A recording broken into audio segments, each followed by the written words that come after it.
yang dimiliki oleh seseorang ataupun calon anggota di organisasi tersebut, modal yang dimiliki itu bisa terbentuk sebelum atau ada sebelum atau terbentuk setelah.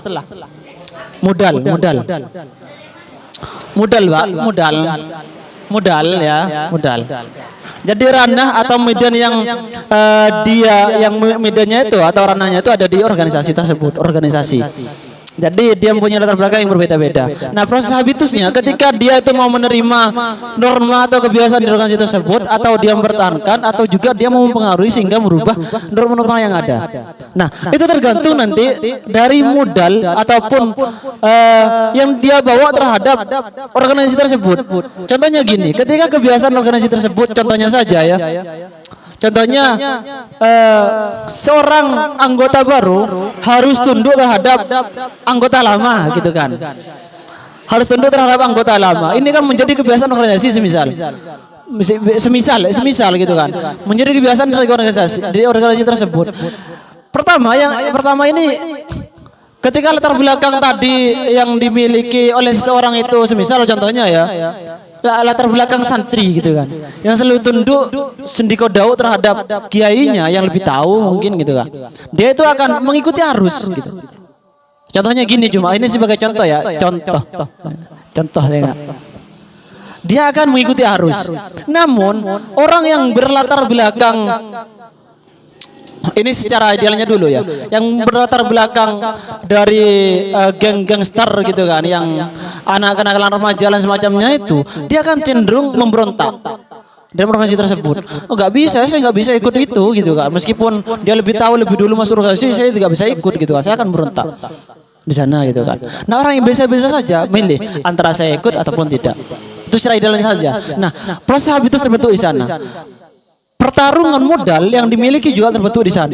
Bisa saja gitu kan, yang memiliki modal pertama, gitu kan, karena saya berasal dari orang kaya gitu kan, yang yang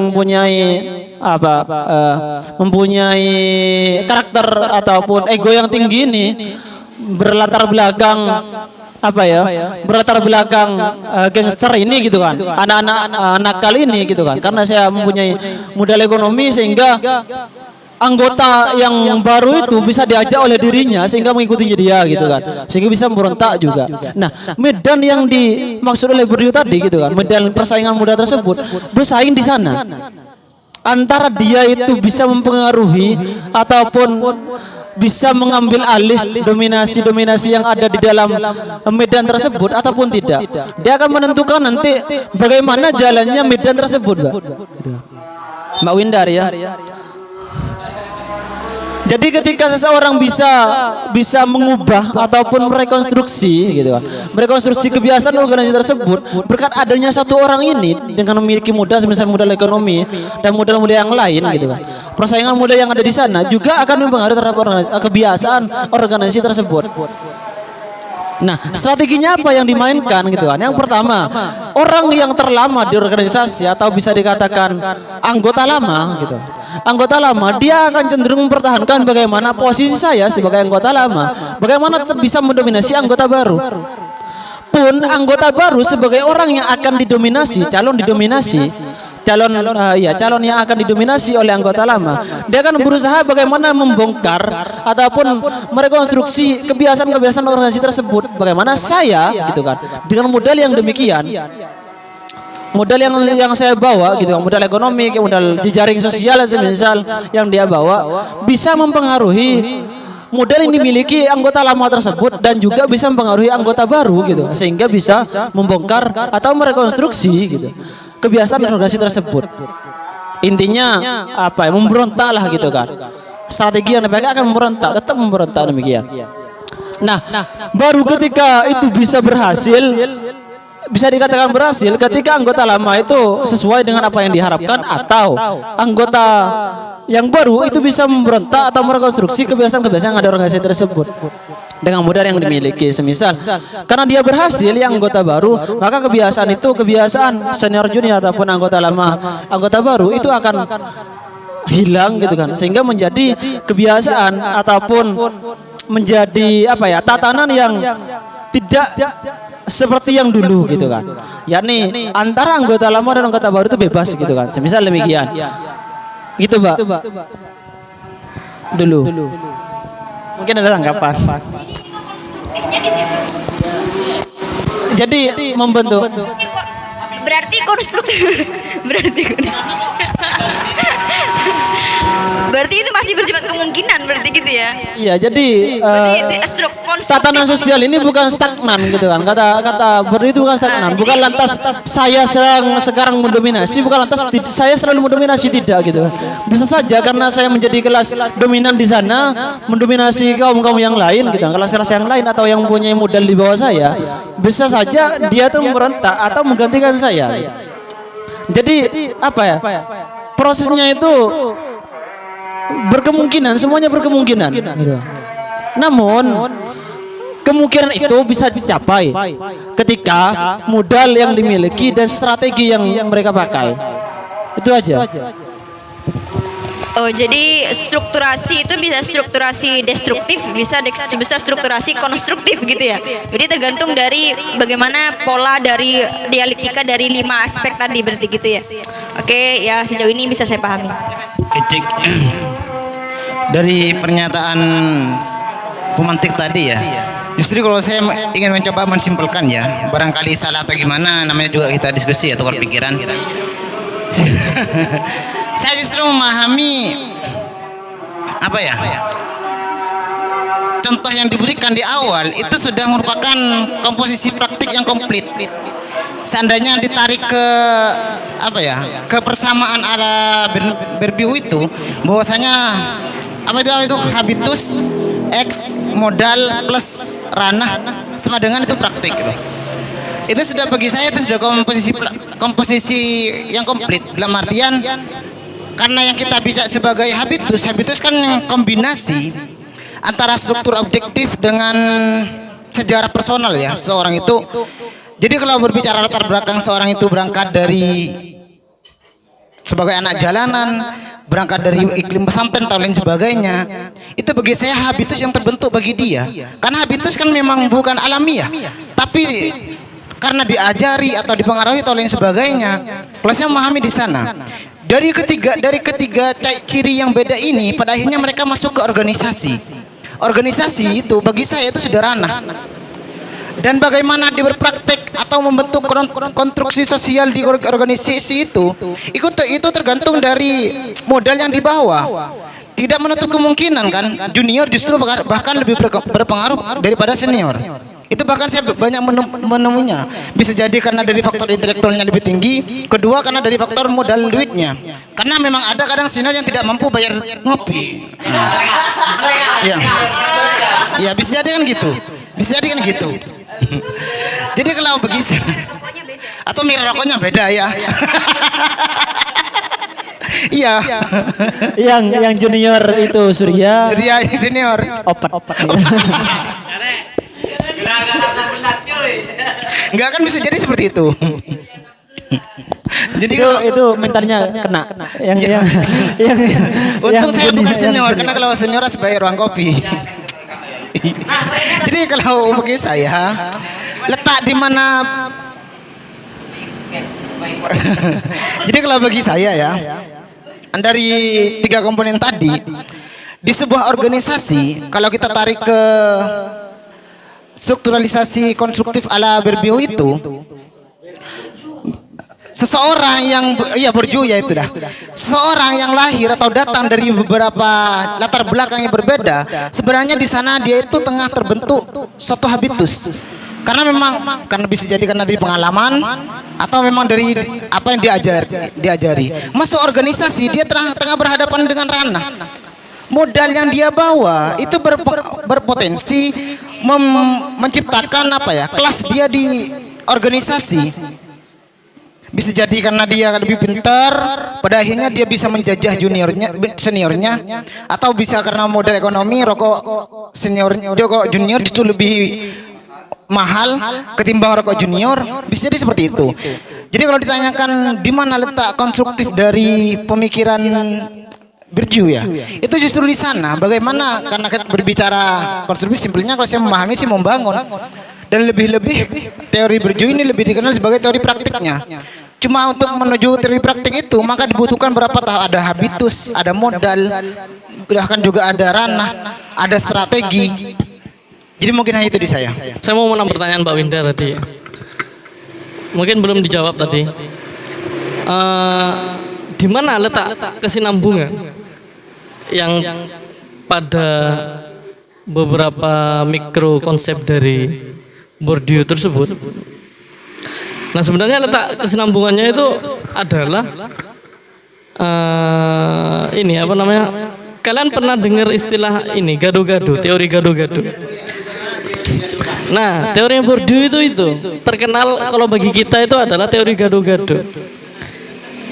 Karena kalau gado-gado itu ada campuran antara sambal kacang, ada lontong, ada kentang atau lain sebagainya lah.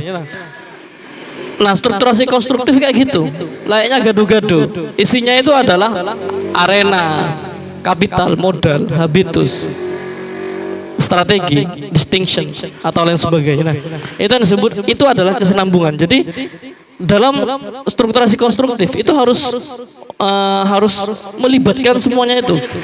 Tanpa satupun itu bukan strukturasi konstruktif. Nah, lantas konstruktifnya di mana? Mungkin saya akan menjelaskan lebih spesifiknya. Konstruktifnya itu adalah terletak di bagaimana habitus dari manusia itu terbentuk. Jadi habitus itu seperti yang disampaikan teman-teman tadi, habitus itu adalah perpaduan antara pengalaman eksternal kita, pengalaman lingkungan dengan proses internalisasi kita, pembatinan kita yang dari diri kita sendiri. Nah, itu adalah habitus. Jadi diri itu kalau menurut Bourdieu, setiap individu itu pada dasarnya adalah konstruksi dari lingkungan sosial. Meskipun tidak semuanya hasil konstruksi, tapi kemudian diinternalisasikan melalui kesadaran-kesadaran. Nah, hal ini juga menimbulkan pertanyaan bagi saya ya, kepada pemantik terutama pertanyaan, apakah semua habitus itu memang murni berasal dari hasil konstruksi, bukan berasal dari alamiah? Itu gimana? Yang alamiah itu seperti apa, Kak? Apa? Kan kalau melihat dari pemaparan Bourdieu itu kan lebih pada habitus itu adalah konstruksi sosial. Nah, namun pada kenyataannya di sini banyak beberapa kasus yang menjelaskan bahwasanya banyak habitus itu yang tercipta melalui proses genetik alamiah. Seperti halnya seorang anak dari pemain timnas itu memiliki genetik kedepannya bahwasanya pembawaan, bahwasanya dia juga akan menjadi seorang pemain sepak bola juga. Oke, ini bisa dikatakan konstruktif jika misalnya ada keterlibatan orang luar dalam proses menjadi seorang main timnas juga. Tapi kemudian jika proses pelatihan tersebut dilakukan oleh seorang orang tua yang memang dari sumber dari pembawaan tadi, apakah itu bisa disebut juga dengan konstruktif?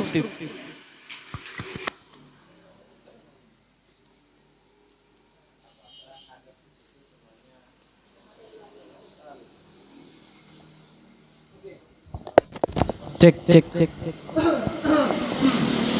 Oke. Ranah yang paling sangat berpengaruh terhadap konstruksi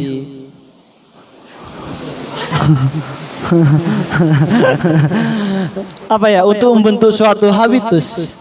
Ini merupakan ranah medan yang paling berpengaruh untuk membentuk habitus ini, merupakan ranah keluarga, kata Bourdieu. Ranah keluarga. Jadi ranah paling kecilnya itu di sana, sehingga seseorang kadang kan gini, bagaimana seseorang menghadapi mempunyai mental yang tangguh itu dibentuk karena efek keluarga yang sering kocar-kacir gitu kan, sehingga kadang bisa membentuk dirinya tangguh atau bisa memiliki mental yang down gitu kan, atau mental keripik gitu kan. Ya, mental keripik kerupuk ya tuh. Nah, ketika yang ditanyakan oleh Mas Fakih tadi bahwasanya apakah memang konstruksi itu atau habitus itu memang hasil dari konstruksi, semuanya memang hasil dari konstruksi atau sifatnya alamiah gitu kan.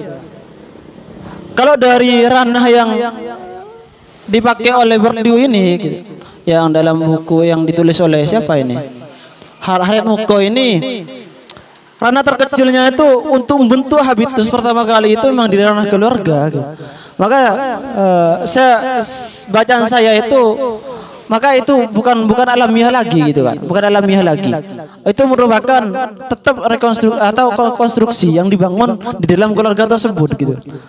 Contohnya gini, kadang kan anak kiai, kenapa kok itu bakal calon kiai gitu kan? Anak kiai itu akan menjadi bakal calon kiai. Karena kebiasaan yang dibangun oleh keluarga kiai tersebut gitu kan akan mempengaruhi terhadap karakter si anak kiai tersebut gitu kan. Yang kadang iya intinya itulah gitu kan. Maka meskipun gitu kan, meskipun apa ya, alamiah contohnya yang dikatakan oleh anak pesepak bola, maka bisa dikatakan itu akan menjadi calon pesepak bola juga gitu kan. Nah, bagaimana di dalam organisasi, di dalam keluarga tersebut juga akan membentuk kepribadian seorang anak tersebut. Bukan lantas dia dilahirkan secara alamiah atau genetiknya dia itu membentuk suatu habitusnya dia, tidak, tapi karena mulai dari kecil itu dibentuknya demikian gitu. Dari konstruksinya itu demikian, sesuai dengan apa yang dari di dalam keluarga tersebut mempengaruhi lingkungan si anak gitu kan. Tapi kadang seperti ini gitu. Anak kiai kadang tidak menjadi kiai gitu kan.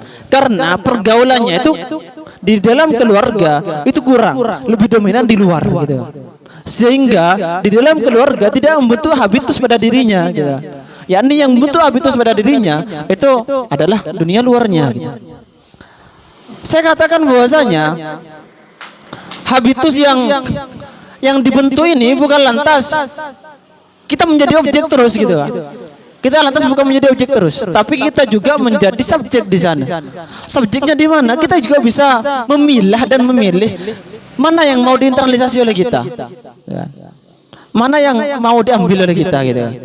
Kadang kan meskipun anak gitu kan, kadang anak meskipun kecil, kadang menolak apa yang orang tua itu, semisal contohnya, jangan todi gitu kan, atau mereka bertipin, kan anak akan cekal gitu kan, itu kadang menolak dengan dirinya gitu kan, dengan sendirinya. Jadi bukan lantas kita itu dibentuk terus gitu kan. Habitus itu bukan hanya konstruksi untuk membentuk terus, tapi kita bisa menolak gitu kan dari konstruksi yang dibentuk oleh lingkungan. Meskipun secara sadar ataupun tidak sadar ataupun tidak sadar. Karena kan kalau orang sadar dia itu masih logik gitu kan, masih logik. Oh, saya tidak akan mengambil pisau kalau saya tidak mau memotong pepaya gitu kan, mengupas pepaya gitu semisal pepaya gitu kan. Tapi saya akan mengambil pisau ketika saya mau membunuh orang gitu kan. Orang disuruh semisal saya berlatih pencak silat gitu kan di dalam keluarga, semisal keluarga pencak silat gitu kan, di dalam keluarga tersebut seorang ayahnya pencak silat ternama gitu kan, orang ibunya itu sama atau emas itu sama, secara tidak langsung gitu kan, secara tidak langsung kalau secara gamblangnya maka si anak akan menjadi atlet pencak silat gitu kan. Tidak demikian gitu, tidak demikian, karena habitus bukan hanya proses membentuk tapi proses internalisasi juga. Anak tersebut mau menginternalisasikan atau tidak gitu, sehingga muncul kadang anak manja, sehingga muncul karakteristik ataupun kepribadian seorang itu yang selalu apa ya, memanjakan dirinya atau seenaknya saja gitu kan. Jadi hal itu masih saya katakan teorinya Bourdieu ini apa ya, hanya benar atau indah, hanya kemungkinan gitu kan. Tapi kemungkinan tersebut gitu kan, itu merupakan nilai plus untuk Bourdieu karena masih kemungkinan tersebut itu menyentuh semua ranah. tidak pasnya lagi kita tidak bisa menentukan ceplok ini gitu kan. Kalau teori-teori yang dulu gitu kan, bahwasanya ketika arahnya ke sana ke barat, maka akan ke barat terus gitu kan. Maka ketika arahnya ke timur, maka ke timur terus gitu. Nah, Bourdieu menyatukan ke barat dan timur ini sehingga ketidakpastiannya itu menjadi nilai plus bagi dirinya. Saya bisa ke barat juga bisa ke timur, juga bisa saya mendarat di tengah gitu kan. Saya bisa menolak lingkungan, juga saya bisa menginternalisasi lingkungan yang ditawarkan kepada kita, juga bisa kita menolak dan juga bisa diam gitu kan. Jadi hal itu ketika hal ini merupakan proses dialektika yang unik gitu kan. Punya Bourdieu ini proses dialektis yang unik gitu kan. Kalau punya Derrida itu kan hanya merekonstruksi saja, tidak membentuk gitu kan. Hanya merekonstruksi saja. Nah, kalau di Bourdieu ini saya membacanya dia itu bukan hanya merekonstruksi gitu kan. Tapi setelah merekonstruksi, antara dia berhasil ataupun tidaknya masih tidak pasti gitu kan. Kalau punya Derrida itu kan merekonstruksi itu pasti berhasil gitu kan. Maksudnya satu arah. Nah, punya Bourdieu ini arahnya tidak pasti, tapi itu merupakan hal yang nilai plusnya Bourdieu gitu kan. Sehingga dari ketidakpastiannya ini, kalau pembacanya saya demikian enggak? Oke, saya mau nanya. Ketidakpastiannya Derrida sama ketidakpastiannya Bourdieu ini berbeda menurut saya gitu kan. Maksudnya ketidakpastiannya Derrida itu lebih ke arah harapan yang masih ada gitu kan. Kalau punya Bourdieu, saya membacanya itu harapannya itu masih banyak. Harapannya banyak, bukan satu arah gitu kan. Itu saya menanggapinya. Oke, saya mau nanya, Mas. Kalau gini aja, biar cerah. Jadi ada kata-kata ya, Tuhan itu tidak bermain dadu ya, karena yang bermain dadu itu Bourdieu. Seperti itu ya Mas ya. Jadi awalnya saya nggak paham itu apa ya, kayak menjadi nilai plus dari Bourdieu ini adalah, anggaplah ketidakjelasan ini. Dua mata koin ini yang dilemparkan dengan kemungkinan yang ada itu menjadi suatu nilai plus. Awalnya saya nggak paham. Setelah sampai yang jelaskan secara gamblang bahwa pada teori-teori sebelumnya itu sudah jumud memastikan bahwa satu konsep ini akan menghasilkan nilai A dan mustahil nilai B, atau satunya menghasilkan nilai B dan mustahil nilai A, sehingga bersifat saat terjadi suatu hal nantinya paradoks. Bourdieu kayaknya berlindung di balik ketidakpastian ini dan menjadikan itu sebagai suatu nilai plus, dan itu keren sekali sih menurut saya. Cuma yang saya mau tanyakan seperti ini Mas. Kalau di antara dua hal ini, ketidakpastian ini kan menjadi suatu kemungkinan yang 50-50 ya, 50-50. Ada dua kesempatan dan tiga kesempatan. Apakah tidak kayak memberikan kayak seperti suntikan dana ya kalau dalam konteks ekonomi Mas. pemberdayaan ya, bahasa ekonomi atau sosialisasi dan sebagainya. Iya, bansos dan sebagainya dalam karena Bourdieu paham, maksudnya dalam konteksnya dia paham ini ada dua kemungkinan. Ada kemungkinan positif dan negatif lah. Sekarang gini, apakah dalam kedua kemungkinan itu Bourdieu hanya melepasnya dengan benar-benar lepas, atau ada usaha preventif untuk mengunggulkan satu kemungkinan yang dinilai bisa lebih baik? Apakah sistem cuek aja gitu?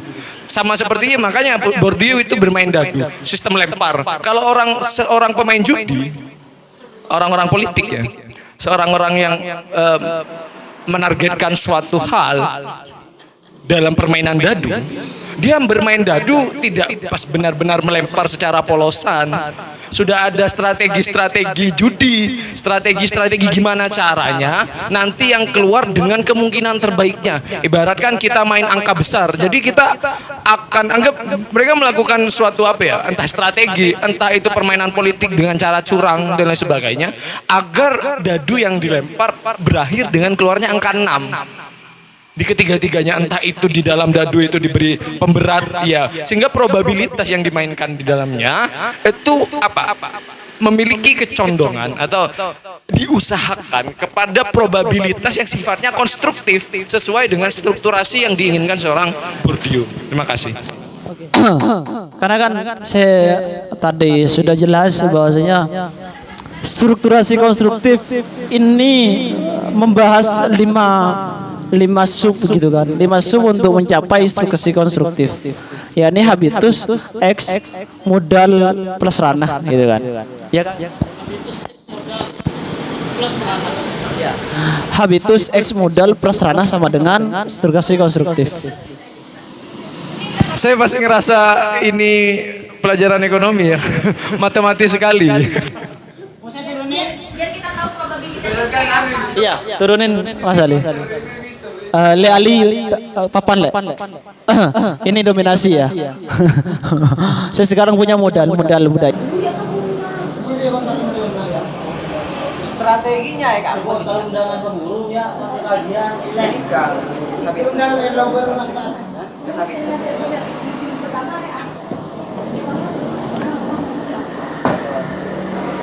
Mas Banu kelihatan ya? Bisa pakai potret aja nggak? Sedih. Oke. Gini, ini merupakan rumus untuk karena gini ya, yang saya maksud tadi proses dialektis yang sangat dialektisnya itu unik gitu kan, terkait dengan habitus tadi, terkait dengan habitus. Yakni pembentukan antara diri ini antara dipengaruhi dan mempengaruhi gitu kan. Yakni proses habitus tadi. Proses habitus yang ini ya. Jadi ini kalau rumusnya. Nah, untuk membentuk suatu strukturasi yang konstruktif atau membangun strukturasi gitu kan. Maka rumus yang dipakai ini Mbak Banu gitu kan. Yang saya jelaskan tadi, nilai plus dari Bourdieu ini kenapa kok saya katakan ini merupakan ketidakjelasan yang menjadi nilai plus gitu kan. Ketidakjelasannya dia ketika itu berkaitan dengan habitus gitu kan. Habitus yang dibahas oleh Bourdieu. Sebetulnya habitus ini bukan hanya dibahas oleh Bourdieu. Aristoteles juga pernah membahas dan tokoh-tokoh yang lain juga pernah membahas, tapi nilai plusnya Bourdieu itu demikian gitu kan, yang dibahas oleh Bourdieu. Nah, habitus X modal plus ranah gitu kan, plus ranah. Ketika mau membentuk suatu strukturasi yang utuh gitu kan, kita membentuk suatu atau membangun strukturasi, maka rumusnya ini. Kita mempunyai modal apa, strukturasinya apa, modal plus ranah kali habitus.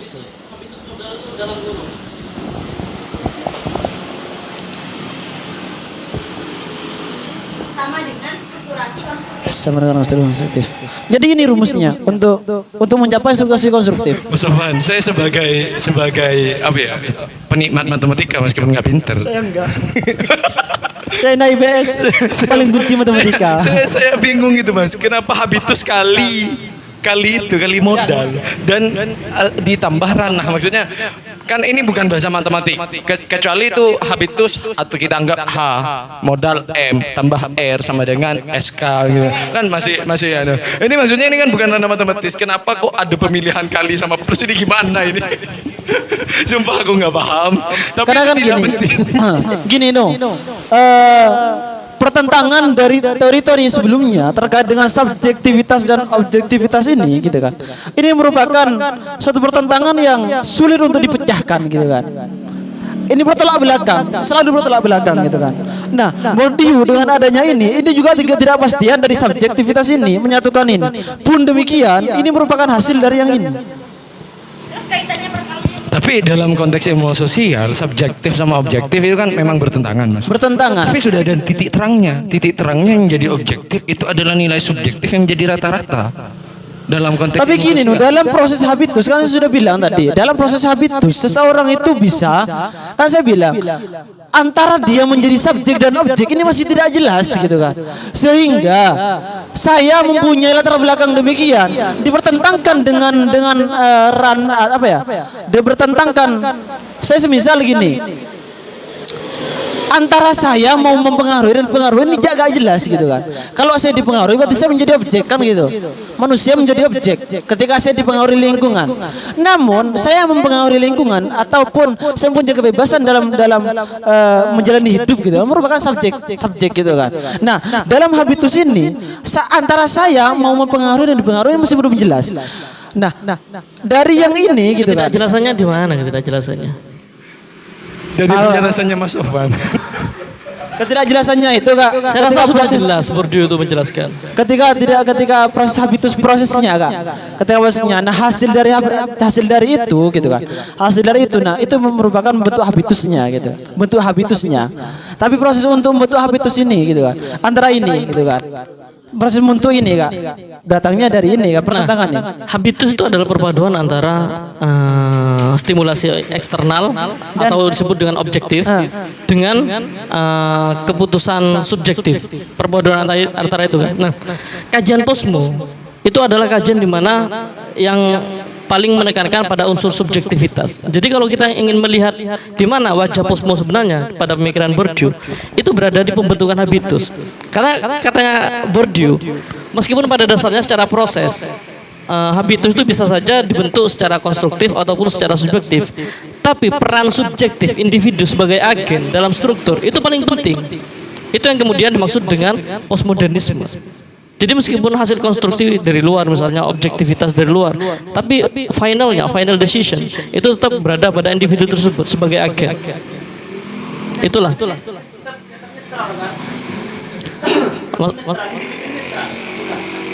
Maksudnya netral gimana? Iya Kak. Ada apa ya? Internal dan eksternalnya ini masih netral kan diri kita itu. Ya netral, tapi tetap keputusan itu memberikan banyak komposisi itu pada keputusan pribadi, memberikan kebebasan itu sama halnya dengan pemberian peran yang sangat banyak kepada seorang subjek. Jadi kebingungan saya rasa akan terselesaikan dengan dominasi subjektivisme kita sendiri, dan itu kemudian menciptakan ketidakbingungan. Saya sedikit menanggapi ya. Ini cuman praduga saya memahami rumus itu. Itu kan tadi saya sempat bingung awalnya kenapa habitus dikali modal terus ada dalam satu kurung ditambah ranah itu menjadi strukturasi konstruktif gitu ya. Dan juga penjelasan dari pemantik tadi bahwa yang diinginkan oleh Bourdieu itu adalah netral gitu ya. Jadi ada subjektif ada objektif gitu. Maka saya rasa habitus dan modal itu menambah yang diidealkan. Sebentar dong, nanti ada waktunya ya. Jadi habitus dan modal itu melekat pada subjek. Jadi subjek itu ada di habitus dan modal. Karena itu entah itu yang katanya Kak Fakih tadi bahwa itu dari faktor internal, eksternal, internalisasi ataupun dari modal-modal sosial dari tiap-tiap individu ditambah ranah, dan ranah itu objektif gitu kan. Karena jika kita melihat sebuah medan, maka medan itu netral, objek gitu kan, objektif gitu kan. Dan semua yang bertanding di situ adalah subjek gitu kan. Maka subjek tambah objek jadinya netral gitu. Jadi strukturasi konstruktif. Saya rasa seperti itu sih, menambah dari Kak Fakih. Iya, menanggapi Banu menambah dari Kak Fakih. Mungkin itu saja dari saya. Poin terpenting dari pembentukan habitus itu adalah proses internalisasi atau istilahnya itu pembatinan. Jadi meskipun pada dasarnya proses habitus kita dipengaruhi banyak oleh faktor lingkungan eksternal, tapi moro-moro kita ambil keputusan secara mentah seperti itu, kita moro-moro mengikuti lingkungan sekitar, itu bukan habitus namanya, karena tidak ada proses internalisasi. Itu menjadi habitus jika misalnya ada proses internalisasi. Misalnya, wah teman-teman saya suka minum minuman keras, saya harus melakukan refleksi. Nah, ini salah satu upaya internalisasi. Apakah saya akan mengikuti mereka? Apakah saya tetap pada karakter saya pribadi? Nah, keputusan kemudian dibentuk. Ini yang kemudian menitik beratkan pada peran subjektif. Gitu. Nah, yang X itu saya juga agak paham ya. Yang X habitus kali modal. Saya kurang baca juga, tapi dalam pandangan saya itu bukan kali, tapi X. X dalam bahasa seperti itu sama halnya dengan kolaborasi, perpaduan. Ini kalau menurut saya pribadi. Silakan nanti telusuri kembali ya. Takut saya salah. Oke, saya ingin menarik juga sih bahas simbolnya ini. Karena Mbak Winda juga mungkin akan ingin menjawab karena memiliki ketertarikan yang sama dengan dunia matematika. Iya, jadi karena tadi Mbak Winda juga nanya kenapa itu kok dalam kurung ya? Kenapa itu Mbak kok dalam kurung ya? Itu dalam kurung karena itu dalam unsur yang sama. Karena kali ya Mbak ya, karena kali itu dikerjakan lebih dulu ya. Itu kan perkalian, jadi karena perkalian harus dikerjakan lebih dahulu. Ya, karena yang dikerjakan lebih dahulu harus dikasih tanda kurung. Seperti gitu ya Mbak ya. Dan menurutku juga karena itu dua itu sifatnya tidak paten gitu. Jadi jika misalkan habitus, kalau perkalian sifatnya kan menambah nilai gitu ya. Jadi kalau misalkan seseorang habitusnya lebih, kalau misalkan modal sosialnya lebih banyak, karena kan nanti ada beberapa tingkatan, maka juga akan bertambah nilainya jika habitus dan modal itu sama-sama seimbang atau sama-sama salah satunya naik gitu. Jadi faktor-faktor itu menjadi apa ya? Menjadi unsur yang nanti akan melipat gandakan gitu. Yang nanti juga akan berpengaruh pada strukturasi konstruktif.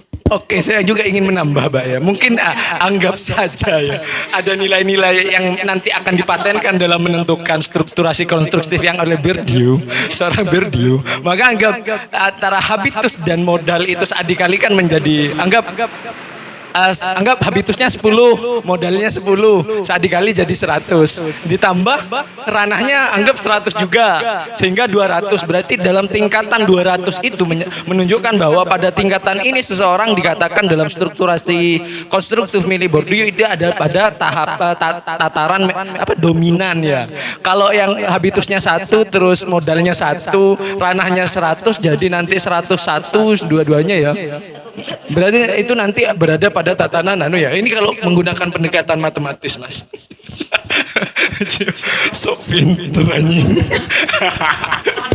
Saya pengen tanya gitu kan tentang habitus gitu. Jika memang kesuksesan sebuah habitus itu apabila ada dampak gitu ya, dan sejauh mana, apa maksudnya begini kan, tadi kan kalau katanya pemantik bahwa dia bisa ada keterpengaruhan dari iklim atau kebiasaan, habit kan kebiasaan ya Bung Faruk ya. Habitual gitu ya, habit gitu ya. Jadi apabila dari kebiasaan-kebiasaan itu mampu terinternalisasi gitu ya. Dan tapi jadi dari Kak Fakih tadi bahwa itu tidak hanya sifatnya positif, tapi juga negatif gitu kan. Misalkan begini, saya ada di lingkungan yang kalau tadi katanya yang minuman-minuman keras, oh ternyata saya bukan masuk terinternalisasi di situ, tapi lebih ke menolak gitu kan. Apakah seperti itu sebenarnya habitus yang dimaksud oleh Bourdieu gitu?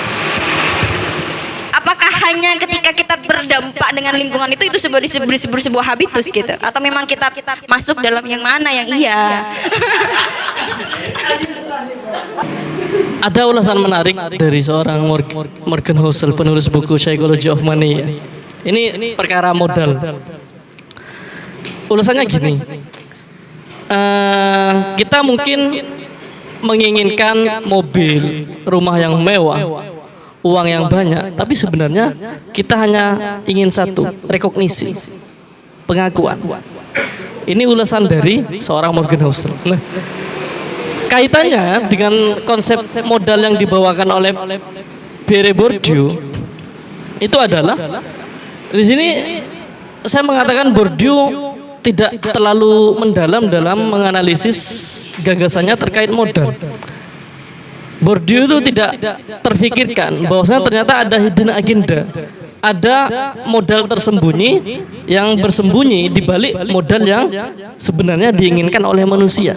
Seperti yang tadi, kita mungkin menginginkan modal ekonomi seperti halnya mobil, perusahaan, atau rumah yang mewah, tapi sebenarnya itu hanya sebagai jembatan agar kita untuk diakui, otomatis langsung mengarah pada keinginan kita yang sebenarnya itu adalah modal simbolik. Pierre Bourdieu tidak menekankan pada itu. Ini kritikan saya dari beberapa literatur yang saya baca terhadap Bourdieu. Sebetulnya dalam bukunya Hayat Moko ini juga banyak sih kritikan terkait dengan pemikirannya Bourdieu, masuk juga terhadap yang habitus gitu. Tapi karena itu hanya kritikan gitu kan, karena bangunan teorinya yang dipakai itu kan. Pada kesempatan kali ini sebetulnya saya butuh kritikan-kritikan tersebut gitu kan, untuk bagaimana teori Bourdieu ini bukan berdiri kokoh gitu kan, melainkan kita itu bisa apa? Karena kan sejak tadi itu kita hanya bisa dikatakan proses apa ya, mengagung-agungkan gitu kan, anggaplah demikian, mengagungkan Bourdieu dengan teorinya gitu, dengan teorinya. Nah hari ini sebetulnya kita butuh untuk mengkritisi pemikirannya Bourdieu, baik di ranah gitu kan, di ranah atau modal atau juga habitus, karena yang sangat rentan sebetulnya di habitus ini. Habitus dalam satu sisi, kalau saya pribadi juga sebetulnya juga dalam satu sisi saya setuju, karena saya mempunyai kebebasan untuk bagaimana menginternalisasikan lingkung apa yang masuk yang masuk dari luar kepada saya. Tapi di satu sisi saya membutuhkan lingkungan luar tersebut gitu kan. Nah, terkait dengan modal juga, sebetulnya kayaknya ada modal tersembunyi yang memang ini tidak dibahas oleh Bourdieu. Yang ini terkait dengan modal ekonomi yang arahnya nanti ke simbolik gitu kan, kayak ke simbolik, yakni rekognisi ataupun citra. Contohnya ketika seorang menginginkan suatu mobil mewah ataupun rumah yang megah, itu sebetulnya yang diinginkan oleh seorang itu bukan lantas mobilnya, tapi pengakuan dari orang-orang gitu kan, pengakuan bahwasanya saya itu orang ataupun di kelas-kelas yang berada di kelas ekonomi yang tak atas gitu kan. Karena kan gini, dari modal ini sebetulnya kata Bourdieu ini saling berkaitan satu sama lain. Dari modal yang kepan ini satu sama lain ini berkaitan. Satu sama lain itu berkaitan. Nah, tumpuan yang sangat kuat dalam yang bisa masuk dalam ranah semuanya ini merupakan modal ekonomi. Modal ekonomi gitu kan. Modal ekonomi juga masuk kepada modal budaya bisa gitu kan. Budaya menuju modal ekonomi juga bisa. Modal ekonomi masuk kepada jenjang modal sosial, yang di jaring sosial berkat ekonomi juga gitu kan. Pun modal sosial juga bisa mengarah kepada modal ekonomi. Atau modal ekonomi itu mengarah ke modal simbolik sekalipun itu mengarahnya ke modal ekonomi. Jadi keempatnya ini kita tidak bisa petakan gitu kan. Hanya saja ini sebagai bukan hanya pilihan sih. Ini berkaitan semuanya. Namun kecondongan atau kecenderungan yang dimiliki kita saja gitu kan, apa gitu kan. Dan hal itu yang bisa membuat pembangunan atau konstruksi sosialnya kita itu terbangun gitu kan. Itu saja sih saya melihat modal yang dimaksudkan Bourdieu. Jadi ketika Bourdieu itu mengistimewakan modal ekonomi dan modal budaya gitu kan, atau dia itu mengesampingkan modal simbolik, itu jalan terakhir gitu kan. Jalan terakhir merupakan itu hanya sebagai sebetulnya sangat butuh semuanya. Saya melihatnya demikian. Hanya saja ini sebagai ketika empatnya ini hilang ataupun tidak ada sama sekali, inilah yang menjadi kekurangannya. Jadi ya demikian tanggapan saya. Sebelumnya terima kasih ke Mas Sofan karena sudah memuji-muji fakultas saya, Fakultas Ekonomi. Bourdieu Mas, Bourdieu. Makasih Mas. Iya, kamu Febio. Iya, ekonomi. Mbak No itu jurusan ekonomi syariah. Iya. Gitu kan. Itu enggak. Ada karena ekonomi kan terlalu luas, Mas. Jadi saya spesifikkan ke ekonomi syariah. Ya, jadi dari pernyataan Mas Sofan tadi saya langsung ingat kata-kata para praktisi kapitalis. Bagaimana saya sebut 3 tokoh saja. Yang 3 tokohnya ini memiliki jalur pemikiran yang sama. Yang pertama itu Robert Kiyosaki, George Soros, seorang praktisi ekonomi, dan yang paling up to date sekarang itu Elon Musk. Kata-kata Elon Musk yang paling menyihir mungkin ya, yang kepada anak-anak fakultas ekonomi atau anak-anak yang memiliki perhatian khusus kepada hal-hal yang bersifat ekonomi. Dia mengatakan bahwa pada umur 21 tahun dia membangun dia merangkai kekuatan finansialnya. Dia merangkai perekonomiannya, dunia ekonominya. Pada umur 30-an Elon Musk itu, saya merangkai apapun yang saya inginkan. Sehingga dalam bahasa Elon Musk yang disampaikan di situ, dia menyampaikan bahwa saat kalian sudah mampu kuat secara finansial, kalian menjadi tak terbatas, menuju tak terbatas dan melampauinya. Riwayat Buzz Lightyear. Iya Mas ya. Nah jadi, iya benar. Jadi saya ingin tanyakan ini Mas, karena memang setelah para kapitalis ya sebagai, anggaplah dalam strukturasi konstruktif yang dirumuskan oleh seorang Pierre Bourdieu, berarti privilege yang dimiliki oleh para kapitalis kan memiliki nilai lebih ya. Itu direncanakan atau tidak direncanakan, memang seperti itu kenyataannya. Nah, sekarang kalau kita tarik pada dunia kenyataan kita pada saat ini, kan dunia kita sekarang tidak satu, tidak padu. Dunia kita menjadi dua sekarang. Kita memiliki dua realitas yang berbeda. Dan Bourdieu pada saat ini masih membahas pada realitas yang satu, tidak pada realitas yang lainnya. Ada realitas yang nyata dunia kita seperti sekarang ini, dan realitas yang maya, dunia yang sama subscriber kita tonton. Hai, ini sudah maya ya. Saat sampean lihat ini sudah maya. Iya, paling Maya Estianti gak mau kalah sih sebenarnya. Nah, lebih lagi pada saat ini kapitalis yang lain, Mark Zuckerberg sudah meletakkan metaverse sebagai dunia yang bahkan ini sudah diperjualbelikan tanahnya di dalamnya. Kemarin laku berapa? 3M apa 3,1M apa 30M, saya lupa. Itu M lah. Pokoknya M dia, M. Dia sudah memperjualbelikan tanah di metaverse di dunia yang lain. Dunia yang lain, anggaplah kita katakan itu dunia metafisik. Metafisik yang mereka akui secara fisik. Maksudnya ini. Nah, dalam dunia maya, dalam kehidupan dunia kita yang lain, kita yang maya, kita yang ada, anggaplah kita tarik aja sebelum ke metaverse ya, karena kita katrok, kita nggak tahu itu, kita tarik ke dunia Instagram saja. Bagaimana kalau kita kan ada strukturasi di dalam dunia Instagram, bahkan kadang Instagram tuh memberikan label halal, ya kan? Yang halal itu centangnya biru, ya, yang nggak halal masih nggak ada centangnya.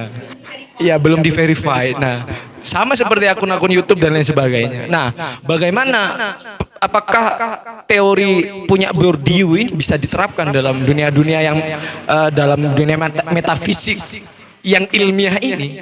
Dunia maya yang tidak nyata ini, tapi kita akui keberadaannya secara ilmiah dan kita nikmati sehari-hari ini Mas. Apakah bisa? Dan apakah bagaimana konsepnya? Saya lihat bahwa ada beberapa ironi yang sering terjadi pada kehidupan kita saat ini. Bagaimana ada beberapa orang ya, seorang selebgram, bahkan tidak selebgram juga sih. Dia memiliki suatu gengsi untuk memfollow sesuatu, bahkan kadang memberikan standarisasi tertentu. Jadi dia memiliki standar bahwa saya gak mau pokoknya jangan sampai antara apa yang saya follow dan apa yang mengikuti saya, antara followers dan following itu lebih banyak followingnya, gak mau, karena ada suatu gengsi ya, atau menunjukkan struktur tertentu. Saat seseorang lebih banyak following dalam followersnya, berarti dia anggaplah dia penganut sekte apa gitu, penganut sekte tidak terkenal, penganut sekte orang yang lebih mau banyak menerima informasi daripada memberikan informasi yang tidak bermanfaat. Ini pengalaman pribadi apa gimana Mas? Saya sering berdiskusi sama teman-teman yang aktif di dunia selebgram, bahkan juga seperti ini. Saat ada kami berbicara tentang wanita ya, tentang dunia wanita, bukan tentang kewanitaan, tentang dunia wanita. Jangan salah paham Mbak Winda. Dunia wanita. Jadi kami berdiskusi ya gini ya, kita cari gebetan lah masing-masing sebagai laki-laki sejati ya. Jadi ini nih langsung saya sarankan nih orang. Jadi apa yang pertama kali dia lihat adalah berapa banyak followers saya dan berapa banyak followers si cewek. Itu menjadi standarisasi baru. Jadi, oh enggak saya enggak mau ini. Followersku cuma 1.500, ini 2.000. Itu menjadikan suatu bagaimana strukturasi di dalam dunia maya sebenarnya sangat memiliki juga pengaruh yang nyata ke dalam dunia kita saat ini. Bagaimana menurut Mas Sofan setelah Mas Sofan analisis? Iya, itu menarik sebetulnya.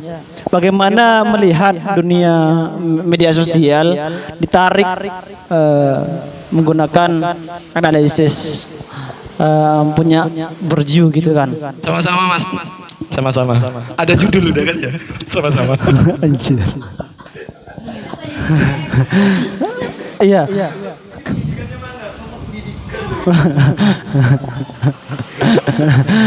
Saya tekankan kembali untuk Mas Bana bahwasanya pertama ya, saya mau menanggapi bahwasanya prodinya sambian itu berasal dari sosial ya, ilmu sosial. dari Selanjutnya PAI Mas, maaf, dari PAI saya. Itu Fakultas Ekonomi dari Sosial.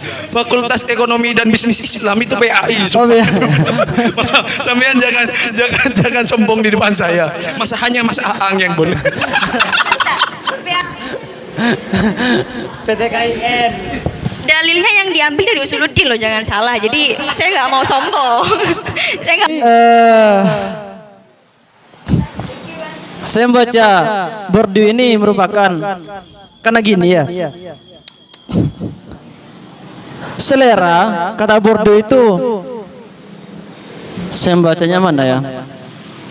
Saya lupa. Pendefinisian secara Untung kertasnya kuning, jadi benar-benar kajian kitab kuning nih.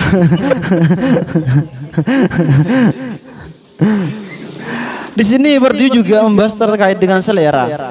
Selera merupakan suatu disposisi yang diperoleh untuk bisa membedakan dan mengapresiasi. Selera itu dipengaruhi, ya. Selera itu dipengaruhi terkait dengan bagaimana modal yang dia miliki dan bagaimana habitus yang sedang membentuk dirinya. Saya membacanya demikian. Kenapa seseorang yang followersnya banyak, dan bagaimana cara seseorang itu mendapatkan followers banyak, itu akan menentukan modal dia sendiri. Kadang kan gini, kalau di akun YouTube gitu kan, di akun YouTube seseorang bisa mendapatkan followers yang banyak dengan modal ekonomi yang banyak pula. Contohnya gini, Raffi Ahmad gitu kan. Raffi Ahmad itu bisa followersnya banyak ketika banyak giveaway. Sama gitu kan. Kenapa? Ralat Mbak Imuang aja. Oh ya. Semisal ini hanya semisal gitu kan, hanya semisal. Atau yang lagi viral di Madura ini sekarang Boger Bajinov gitu kan. Meledak boom. Kenapa hari ini tuh viral gitu kan? Kenapa hari ini viral? Karena mempunyai karakteristik gitu kan. Modalnya itu mempunyai karakter habitus yang mempunyai apa ya? Yang itu bukan itu mempunyai karakter yang dibentuk dari habitus di lingkungannya dia gitu kan. Sehingga itu menjadi modalnya dia sendiri gitu. Tanpa dia itu dia mempunyai modal sebetulnya. Modalnya dia itu hanya habitus yang dia punya gitu kan. Namun dia keluarkan di media sosial sehingga dia akan menghasilkan modal berupa ekonomi. Kan gitu untuk proses dialektikanya. Nah, dari modal dia ekonomi tadi itu bisa akan menambahkan modal sosialnya juga atau modal simbolik. Itu bisa sebetulnya ya. Terkait dengan bagaimana seseorang, karena gini, selera ataupun kelas gitu kan, kelas yang dimaksudkan oleh Bourdieu terkait dengan modal kelas yang tolak ukurnya adalah modal. Karena saya bicara tadi terkait dengan habitus dulu, baru meranah ke mengacu ke modal, baru itu akan menentukan kelas gitu kan. Nah, setelah seseorang terklasifikasi dalam kelas tersebut gitu kan, tergantung dari modal tersebut, dia akan menentukan seleranya dia. Ketika modalnya saya demikian gitu kan, modal saya punya 3 modal sebenarnya. Modal ekonomi yang berberangkat dari habitus yang demikian gitu kan. Misal Boger Bajinov gitu kan. Boger gitu kan, berangkat dari habitus yang demikian, karakternya dia upload di media sosial sehingga menghasilkan uang. Yang pertama, dia itu akan memiliki citra atau rekognisi. Yang kedua, dia itu memiliki jejaring. 3 modal yang dimiliki dia. Misal, ini secara sederhana saja ya. Saya sederhana. Maka dari ketiga modal ini dia bisa diklasifikasikan menjadi kelas yang dominan. Nah, dari ketiga dominan tadi, dari ketiga masuk kelas dominan tadi, dia itu akan menentukan seleranya dia. Nah, selera itu tidak akan ketemu ketika selera orang kelas dominan dengan selera orang kelas populer, ini tidak akan ketemu. Maka ini yang disebut Bourdieu ini merupakan kekerasan simbolik gitu kan. Kenapa seorang perempuan kadang orang tua seorang perempuan menolak seorang laki-laki yang miskin gitu kan. Ketika seorang laki-laki miskin itu melamar seorang perempuan kaya, maka ayahnya sering menolak gitu kan. Ataupun kenapa Banu itu gak akan ketemu sama artis gitu kan. Kenapa Banu itu jarang ketemu sama Jokowi gitu kan. Karena kelasnya berbeda. Mengapa Jokowi enggan untuk chatting sama Banu? Karena kelasnya berbeda gitu kan. Sama, kenapa followers gitu kan? Kenapa followers di media sosial itu menjadi acuan ataupun menjadi like di media sosial itu menjadi acuan? Yang banyak itu akan males untuk balas yang sedikit gitu kan. Ini merupakan pertemuan selera gitu kan. Yang selera yang kecil ataupun kelas kecil itu akan sulit ketemu dengan yang besar. Pun yang besar itu akan cenderung mempertahankan dan gengsi terhadap yang kecil. Ini merupakan kekerasan simbolik yang dimaksudkan oleh Bourdieu. Saya di chatting Pak Jokowi bukan kebanggaan buat saya mas sebelumnya. Pak Jokowi laki-laki, sumpah saya masih normal. Terima kasih atas jawabannya. Cuma ada satu yang ingin saya tanyakan lagi mas.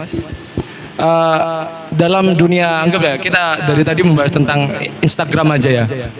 Kalau di dalam dunia nyata ya, faktor yang paling mempengaruhi kan memang modal ekonomi. Saya nggak kaget karena memang modal ekonomi itu apa ya, kalau dalam dunia game itu cheat ya, cheat lah. Kalau di dalam dunia apa ya, pelicin ya, cheat, cara curang untuk mencapai sesuatu dengan cara efektif dan efisien, pakailah oli dan sebagainya ya. Nah, seperti itu. Jadi, tapi kalau di dalam dunia maya, Mas, lebih kuat mana? Kan kalau kita ketahui dunia maya itu dibangun dari dunia simbol-simbol. Ya kan? Bahasa coding itu bahasa simbol semua. Bahasa coding itu simbol-simbol yang membangun suatu sistem nanti menjadi suatu komputer, Instagram dan lain sebagainya. Di dalam dunia maya, anggaplah di dalam dunia nyata, dunia material, karena memang kita pada saat ini suggest yang diakui saat ini adalah salah satunya adalah materialisme. Oke lah, faktor materi boleh berjaya di dalam dunia nyata yang kita akui saat ini. Tapi bagaimana dalam dunia maya? Dunia maya yang objek materinya itu adalah simbol-simbol. Nah, di dalam Instagram kan seperti itu juga. Banyak selebgram yang tidak kaya tapi dia cantiknya subhanallah, bahkan hanya jual konten ya endorse dan lain sebagainya. Gozalu yang kemarin-kemarinnya laku NFT-nya sampai sekarang orang-orang juga ikut-ikutan jual KTP dan lain sebagainya.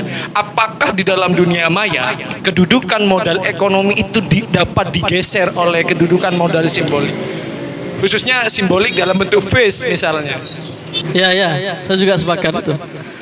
Bahwasanya dalam dunia maya itu tidak seterusnya modal ekonomi itu menjadi penentu. Ada semacam shifting paradigm yang semula di dunia nyata itu modal ekonomi lebih diutamakan, tapi dalam dunia maya, ruang maya itu emang modal simbolik. Karena yang kita dibutuhkan bukan kita bisa membeli ini, tapi tidak. Yang kita butuhkan itu hanya citra, prestis, otoritas, ataupun rekognisi, pengakuan. Tapi arahnya kan akan tetap ke ekonomi nantinya itu kan. Arahnya. Malah arahnya ke simbolik. Ekonomi aja ya sebagai jembatan. Gitu. Kenapa? Malah tujuan akhir kalau menurut saya banyak ke simbolik nanti kalau di dunia maya itu. Saya justru berpikir modal kalau kecerdasan itu apa? Sosial, budaya ya. Saya modal kultural sih. Karena maksudnya begini, seseorang yang dapat memenangkan, kayak misalkan Kenapa metaverse itu bisa muncul gitu kan? Itu kan kita kembali kepada ini suatu bagaimana seorang Mark Zuckerberg gitu ya. Dia memahami konstitusi bahwa ini akan maju gitu kan. Dan juga orang-orang kayak misalkan Gozali Gozalu gitu kan. Terus juga ada juga kayak Buger Bojenov gitu-gitu ya. Mereka pandai iya. Iya. Jadi bagaimana dia melihat gitu kan, melihat situasi dan melihat bagaimana misalkan kalau ada algoritma YouTube, bagaimana bahwa orang-orang, kita tahu bahwa mayoritas kita, silent majority kita itu bukan orang-orang kelas atas gitu kan. Banyak sekali orang-orang yang justru melihat sesuatu yang ini unik dan lain sebagainya. Makanya ia mengarahnya punya kayak menghadirkan karakter baru gitu kan. Berarti itu sesuatu yang kalau menurut saya itu menjadi yang tidak bisa dilepaskan dari bagaimana orang-orang itu pintar memainkan itu sih. Terus juga simbolik sih kalau menurut saya juga, selain tadi itu juga simbolik karena privilege itu terutama privilege good looking itu sangat berperan sekali gitu ya. Jangan minder, Mbak, jangan minder. Bacaan bicaranya itu jangan minder. Kasihan. Saya sadar itu. Jadi saya sadar bahwa modal Mbak, mungkin sampean menjadi Ghazali nanti. Ghazali itu cowok, berarti lebih pantas yang cowok ya. Nah. Jadi kalau menurut saya itu juga salah satu yang yang paling menarik. Seperti misalnya bagaimana orang-orang supaya followernya banyak, ya memasang foto-foto cewek dan lain sebagainya, ada komersial dan lain sebagainya. Yang sebenarnya itu juga salah satu bentuk bahwa kenapa objeknya selalu perempuan dan lain sebagainya itu sih. Itu juga sih. Jadi kalau menurut saya lebih ke sana. Malah muncul pertanyaan baru dari saya. Kamu nanya ke siapa ini? Gimana? Saya malah model gitu kan, modal simbolik gitu kan. Apakah itu akan mencapai strukturasi konstruktif yang dimaksud berdua atau tidak gitu kan? Itu yang saya pertanyakan gitu kan. Yang muncul pertanyaan dari saya. Ketika seseorang, karena kan ranahnya itu bermacam-macam di media sosial, ranahnya bermacam-macam. Bukan hanya ranah, intinya semua bermacam ranah di sana. Nah, yang muncul pertanyaan dari saya itu ketika seseorang mencapai pada puncak ataupun modal yang bisa kita hari ini misal kita sepakati yang paling berpengaruh di media sosial itu adalah modal simbolik gitu kan. Semisal cuma ketika kita itu sudah mencapai atau memiliki modal simbolik, maka modal yang lain gitu, bisa kita kuasai gitu kan. Seperti halnya modal ekonomi bisa kita dapatkan, modal sosial kita bisa dapatkan, modal budaya mungkin kita itu bisa mencarinya gitu. Sehingga kita mencapai kelas masyarakat yang dominan atau kelas sosial yang dominan. Nah, apakah ketika modal yang kita miliki itu akan mencapai pada strukturasi konstruktif yang dimaksud dia atau tidak gitu? Di dunia sosial media. Itu yang menjadi pertanyaan dari saya. Sebelum saya jawab pertanyaan sampean, saya mau nyinyirin sampean dulu. Itu bagus sekali untuk menjadi bahan menghindari suatu jawaban. Padahal saya jawab dulu. Oh iya, jawab dulu, enggak apa-apa.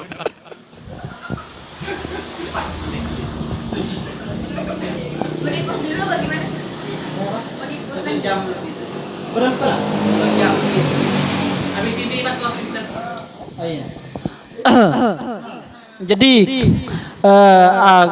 apakah di ranah media sosial itu modal ekonomi akan tetap bertahan sebagai modal yang sangat kuat ataupun tidak gitu kan?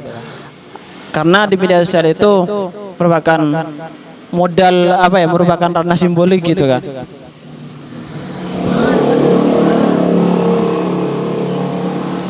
Kalau saya pribadi karena kan beliau tidak mencakup ke sana. Kalau saya pribadi sih di ranah sosial saya masih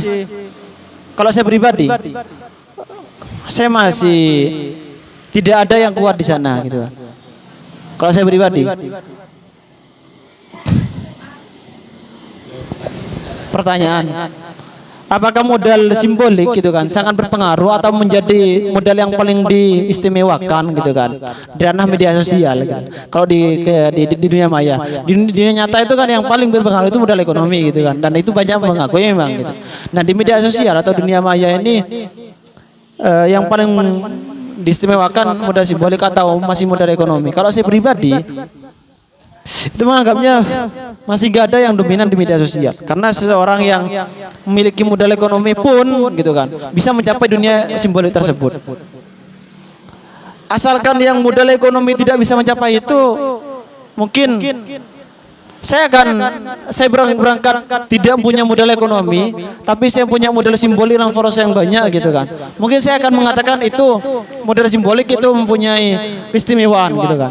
Namun karena ini masih, kalau saya pribadi sih, modal ekonomi gitu kan masih juga bisa membeli modal simbolik gitu kan. Saya rasa gak ada yang diistimewakan kalau di dunia sosial media. Semacamnya bagian. Dasar ilmu ekonomi saya bisa menjawab itu, Mas. Sebenarnya saya juga dalam dunia perekonomian juga sedikit gelisah. Karena sebenarnya benar yang dikatakan sama Prof. Fakih tadi tentang kutipan dari Morgan Housel bahwa rekognisi sebenarnya ekonomi uang itu hanya rekognisi sekarang, karena uang itu tidak dijamin oleh emas seperti zaman dahulu. Uang itu hanya simbol yang kita akui dan sepakati bersama bahwa ini itu dan lain sebagainya. Apalagi uang yang sudah masuk ke dalam dunia maya. Apa-apa yang masuk ke dalam dunia maya itu adalah apa-apa yang sudah disimbolkan.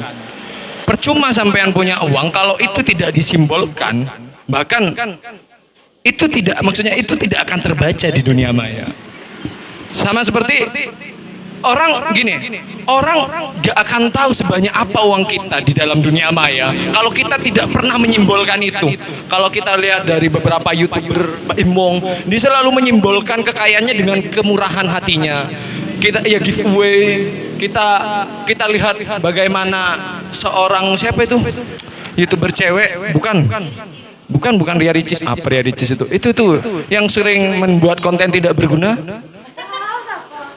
Yang Cina siapa itu yang beli BTS beef terus dijadikan es krim, saya lupa ya itu bukan. Iya, tahu Anda ini kurang ajar. Siapa lupa ya? Siapa? Bukan. Bukan. Lupa. Maaf ya, pemirsa, saya nggak ngikutin, saya hanya dapat kabar dari Instagram. Itu kabar-kabar terupdate saya dapat di sana dan Twitter ya. Cuma hati-hati kalau pakai Twitter, peringatan aja. Ya Mas Sofania. Nah, itu bahasanya orang-orang kalau tidak disimbolkan, mereka tidak akan pernah mengetahui kekayaan. Maksudnya dalam dunia maya pure semuanya merupakan rekognisi. Maksudnya di dalam dunia perekonomian kalau kita lihat dalam faktor-faktor ekonomi kayak pergerakan pasar saham yang seperti binomo dan apa-apa yang katanya fakultas FEB itu haram karena ada pergerakan yang tidak rasional antara harga yang ada padanya. Itu kan dunia-dunia simbolik. Sehingga dengan naratif ekonomi saja, ekonomi bisa diserapukan seperti itu aja.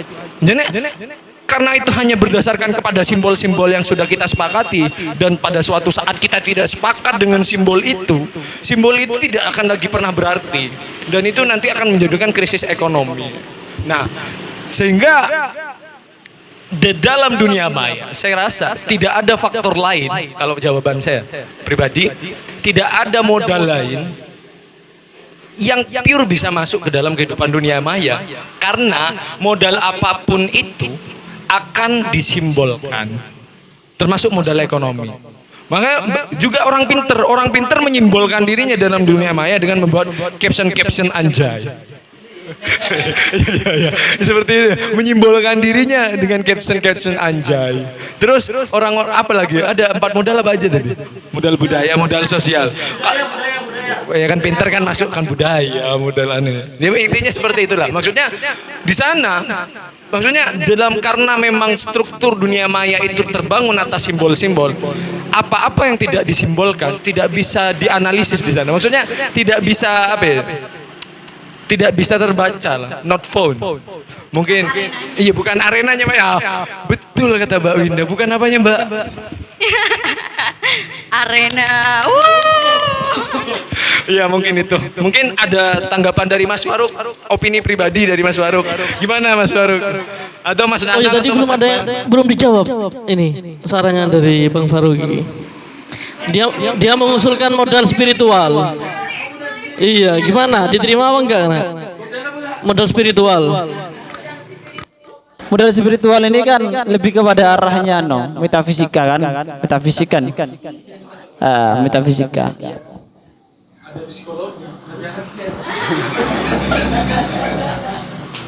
hati-hati Mas, ada prof psikolog.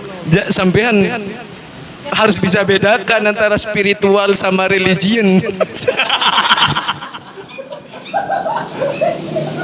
Apalagi cuman spirit aja. Maksudnya gimana? Kritikan untuk body itu.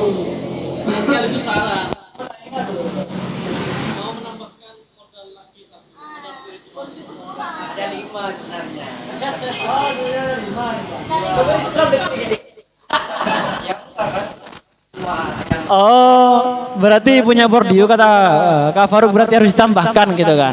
Modal spiritual. Nyaman nggak? Biar bordiu kedua apa lagi? Tapi saya setuju sama Bang Faruk. Soalnya enggak ada orang ya, orang kaya, dia ganteng, dia diakui mantan presiden, dia memiliki suaranya, tapi tiba-tiba suatu saat dia stres. Apakah itu dapat menentukan strukturasi konstruktifnya itu? Jadi saya sepakat dengan Bang Faruk. Modal spiritual itu harusnya tidak bisa ditinggalkan. Berarti agama adalah candu. Bukan agama, bukan religion ya Mas ya. Hati-hati sampean. Kesehatan spiritual Mas. Ya. Spiritual, emotional quotient. Oke, jadi kita hidup di dunia sosial. Itu bukan lantas kita selalu dibentuk oleh dunia sosial, tapi kita bisa juga membentuk dunia sosialnya kita masing-masing. Kita tidak bergantung pada sosial, pun kita tidak menggantungkan diri pada sosial. Jadi kita bisa membentuk dunia sosial dan kita juga bisa dibentuk oleh dunia sosialnya kita. Itu mungkin akhir dari saya. Terima kasih. Wassalamualaikum warahmatullahi wabarakatuh.